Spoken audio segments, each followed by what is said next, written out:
Girius, இது நம்ம family. தமிழகத்தில் எந்தெந்த கட்சிகளுக்கு கேட்ட சின்னம் கிடைத்தது, எந்தெந்த கட்சிகளுக்கு கேட்ட சின்னத்தை தேர்தல் ஆணையம் வழங்க மறுத்தது என்பது பற்றியும் அதற்கான காரணங்கள் என்ன என்பது குறித்தும் விவரிக்கிறார் செய்தியாளர் ஸ்டாலின். தேர்தல்னாலே அந்த கட்சிகளுடைய சிம்பிள் தான் ஒரு க்ரூஷியலான ஒரு ரோலை ப்ளே பண்ணும். ஒவ்வொரு தேர்தல்களையும் அந்த கட்சிகளுக்கு கொடுக்கக்கூடிய சின்னங்களை வைத்து தான் பொதுமக்கள் தங்களுடைய வாக்குகளை பதிவு செய்கிறாங்க. தமிழகத்தை பொறுத்த வரைக்கும் பார்த்தோம் அப்படின்னா திமுகனாலே உதயசூரியன் சின்னம், அஇஅதிமுகனாலே இரட்டை இலை சின்னம் தான். அந்த அடிப்படையில் ஒவ்வொரு கட்சியும் தாங்கள் விரும்பக்கூடிய சின்னத்தில் தான் போட்டியிடணும் அப்படின்றத தொடர்ச்சியாகவே விரும்பிட்டு வராங்க. அந்த அடிப்படையில் இந்த மக்களவை தேர்தல் நடைபெற இருக்கக்கூடிய நாடாளுமன்ற மக்களவை தேர்தலை பொறுத்த வரைக்கும் பல்வேறு கட்சிகள் தாங்கள் விரும்பக்கூடிய சின்னங்களை தேர்தல் ஆணையத்திலிருந்து கேட்டிருந்தாலும் கூட தற்போது வரைக்கும் அதற்கான ஒரு மறுப்பை தேர்தல் ஆணையம் கொடுத்திருக்காங்க. ஒரு சில கட்சிகள், குறிப்பாக பாஜக கூட்டணியில் இடம்பெறக்கூடிய கட்சிகளுக்கு அவர்கள் கேட்ட சின்னம் கிடைத்திருப்பதாக பல்வேறு விமர்சனங்கள் இருந்திருக்கு. குறிப்பா தற்போது நாம் தமிழர் கட்சியை பொறுத்த வரைக்கும் பார்த்தோம் அப்படின்னா நாம் தமிழர் கட்சி கரும்பு விவசாய சின்னத்தை அவர்கள் கடந்த ஒரு 6 ஆண்டுகளாகவே பல்வேறு தேர்தல்கள், நாடாளுமன்ற தேர்தலாகட்டும் சட்டமன்ற தேர்தலாகட்டும் கரும்பு விவசாய சின்னத்தை தான் கேட்டிருந்தாங்க. ஆனா அந்த கட்சிக்கு, நாம் தமிழர் கட்சிக்கு அந்த கரும்பு விவசாய சின்னத்தை கொடுக்க தேர்தல் ஆணையம் மறுத்திருக்கு. காரணம் என்னன்னு கேட்டோம் அப்படின்னா தேதி கடந்து அவர்கள் விண்ணப்பித்த காரணத்தினால் அவர்களுக்கான அந்த சின்னத்தை கொடுக்க முடியாது அப்படின்றத மாற்று கட்சிக்கு கொடுத்து தற்போது கரும்பு விவசாய சின்னத்துக்கு பதிலாக மைக் சின்னத்தை தேர்தல் ஆணையம் ஒதுக்கியிருக்காங்க. உச்சநீதிமன்றம் வரையும் சென்றும் தேர்தல் ஆணையம் அதுக்கு ஒரு மறுப்பு தெரிவிச்சிருக்காங்க. முதலில் விண்ணப்பித்த கட்சிக்கே கரும்பு விவசாய சின்னம் ஒதுக்கீடு செய்திருப்பதாக தேர்தல் ஆணையம் தங்களுடைய விளக்கமா குறிப்பிட்டிருக்காங்க. நாம் தமிழர் கட்சிக்கு இந்த மைக் சின்னம் ஒதுக்கீடு செய்யப்பட்டுள்ள நிலையில் அதற்கான அதிகாரப்பூர்வ அறிவிப்பை நாம் தமிழர் கட்சியுடைய ஒருங்கிணைப்பாளர் சீமான் வெளியிட்டாரு.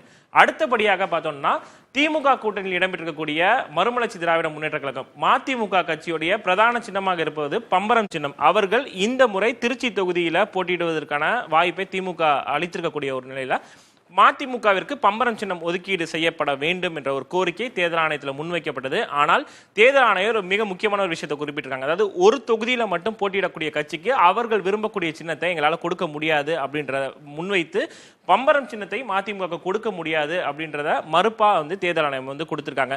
தற்போது பம்பரம் சின்னம் கிடைக்கவில்லை என்ற ஒரு காரணத்தை கூறி சென்னை உயர்நீதிமன்றத்தையும் மதிமுக நாடியது. ஆனால் ஒரு தொகுதியில் மட்டும்தான் போட்டியிடக்கூடிய கட்சிகளுக்கு நாங்கள் கொடுக்க முடியாது அப்படின்றத தேர்தல் ஆணையம் மறுத்திருக்காங்க. தற்போது பம்பரம் சின்னத்திற்கு மாற்றாக தீப்பெட்டி அல்லது சமையல் எரிவாயு சின்னத்தை மதிமுக கேட்டிருக்காங்க. அடுத்தபடியாக விடுதலை சிறுத்தைகள் கட்சி, திருமாவளவனுடைய விடுதலை சிறுத்தைகள் கட்சி கடந்த நாடாளுமன்ற தேர்தலில் அவர் சிதம்பரம் தொகுதியில் போட்டியிடும் பொழுது பானை சின்னத்தில் போட்டிட்டார். அதே போல சட்டமன்ற தேர்தல் திமுக கூட்டணியில் போட்டியிடும் பொழுது 4 சட்டமன்ற உறுப்பினர்கள் பானை சின்னத்தில் போட்டியிட்டு தான் விசிகாவுடைய உறுப்பினர்களாக தற்போது சட்டமன்றத்தில் உள்ளாங்க.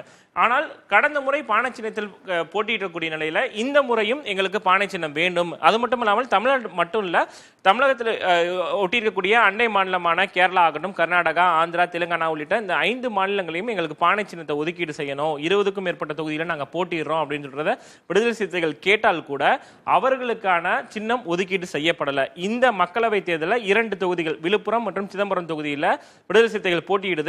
மதிமுகவிற்கு ஒரு தொகுதி மட்டும்தான் போட்டியிடக்கூடிய நிலையில அவங்களுக்கு சின்னம் கொடுக்க முடியாது அப்படின்னு தேர்தல் ஆணையம் சொன்னாலும் விடுதலை சிறுத்தைகள் கட்சி தற்போது பல்வேறு இடங்களில் போட்டியிட்டாலும் அவர்களுக்கும் சின்னத்தை கொடுப்பதற்கு தேர்தல் ஆணையம் மறுத்திருக்கு. 2021 சட்டமன்ற தேர்தலில் 1.16% வாக்குகள் பெற்றோம் என்று விடுதலை சிறுத்தைகள் கட்சி தங்களுடைய வாதங்களை முன்வைத்தாலும் தற்போது வரைக்கும் எந்த அந்த மறுப்பு மட்டும்தான் தேர்தல் ஆணையம் கொடுத்திருக்காங்க. அடுத்தபடியாக எந்த கட்சிகள் சின்னத்தை கேட்டு பெற்றன அப்படின்னு பார்த்தோம்னா அம்மா மக்கள் முன்னேற்ற கழகம், அவர்கள் பாஜக கூட்டணியில் இடம்பெற்றிருக்காங்க. டிடி தினகரனுடைய அம்மா மக்கள் முன்னேற்ற கழகத்தை பொறுத்த வரைக்கும் குக்கர் சின்னம் கோரியது, அவர்களுக்கு கேட்ட சின்னம் கூட்டணி ஒப்பந்தம் கையெழுத்தான அன்றே குக்கர் சின்னம் ஒதுக்கீடு செய்யப்பட்டதாக சொல்லப்படுகிறது. அடுத்தபடியாக பாட்டாளி மக்கள் கட்சியை பொறுத்த வரைக்கும் அவர்களும் பாஜக கூட்டணியில் இடம்பெற்றிருக்காங்க. ராமதாசுடைய பாட்டாளி மக்கள் கட்சி மாம்பழம் சின்னத்தை கோரியது, அவர்களுக்கும் பாஜகவுடனான கூட்டணி ஒப்பந்தம் கையெழுத்தான அன்றே மாம்பழம் சின்னம் ஒதுக்கீடு செய்யப்பட்டது பல்வேறு விமர்சனத்துக்கு வழிவகுத்திருக்கு. அடுத்தபடியாக தமிழ் மாநில காங்கிரஸ் கட்சியை பொறுத்த வரைக்கும் அவர்கள் கேட்ட சைக்கிள் சின்னத்தை தேர்தல் ஆணையம் ஒதுக்கியிருக்கு. அதாவது பிற மாநிலங்களில் ஒரு கட்சிக்கு ஒரு சின்னம் கொடுக்கக்கூடிய நிலையில அந்த சின்னம் மாற்று கட்சிகளுக்கு கொடுக்கக்கூடாது அப்படின்ற தேர்தல் ஆணைய விதி இருந்தாலும் கூட சமாஜ்வாதி கட்சி சைக்கிள் சின்னத்தை தான் தங்களுடைய தேர்தல் சின்னமா வச்சிருக்காங்க. ஆனால் தற்போது ஜி.கே. வாசனுடைய தமிழ் மாநில காங்கிரஸ் கட்சிக்கும் சைக்கிள் சின்னத்தை தேர்தல் ஆணையம் கொடுத்திருப்பது இந்த விமர்சனத்துக்கு வழிவகுத்திருக்கு.